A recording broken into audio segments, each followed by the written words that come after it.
Bangla academy Abdul Karim সাহিত্য বিশারদ মিলনায়তনে Dhaka college debating society এবং দ্য বাংলাদেশ ডায়ালগ যৌথভাবে আয়োজন করে সিভিল ডিসকোর্স ন্যাশনাল 2025।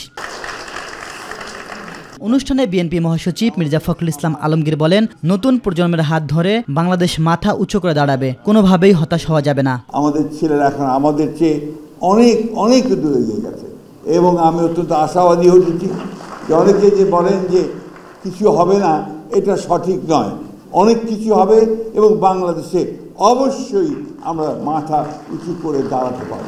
এদিকে নয়াপল্টনে এক সংবাদ সম্মেলনে বিএনপির সিনিয়র যুগ্ম মহাসচিব অ্যাডভোকেট রুহুল কবির রিজভী বলেন, আইন শৃঙ্খলা বাহিনীর ঢিলাঢালা ভূমিকা রহস্যজনক। বর্তমান সময়ে নানাবিধ সামাজিক অপরাধের বিভিন্ন মাত্রার প্রকাশ দেখা যাচ্ছে।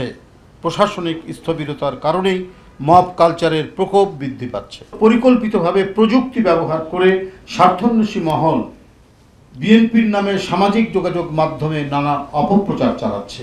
এই পরিকল্পিত অপপ্রচার, অপতৎপরতা, কৃত্রিমভাবে তৈরি সামাজিক অশান্তি ও গণতন্ত্রের পথ চলাকে বাধাগ্রস্ত করা এবং নির্বাচন পেছানোর সুদূর প্রসারী পরিকল্পনা বলে জনগণ মনে করে। জুলাই অভ্যুত্থানের শহীদদের নিয়ে রাজনীতি না করার আহ্বান জানিয়েছেন বিএনপির স্থায়ী কমিটির সদস্য ডাক্তার AZM জাহিদ হোসেন। রাজধানীর উত্তরায় এক কর্মী সম্মেলনে তিনি এই আহ্বান জানান।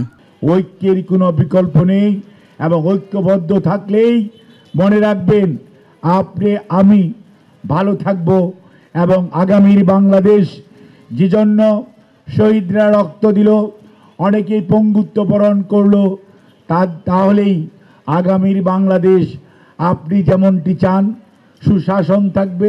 এ সময় বিভাজনের রাজনীতি না করার আহ্বান জানিয়ে তিনি আরও বলেন, শুধু ঐক্যের কথা মুখে বললেই হবে না। ইলিয়াস মাদবর, মাই টিভি, ঢাকা।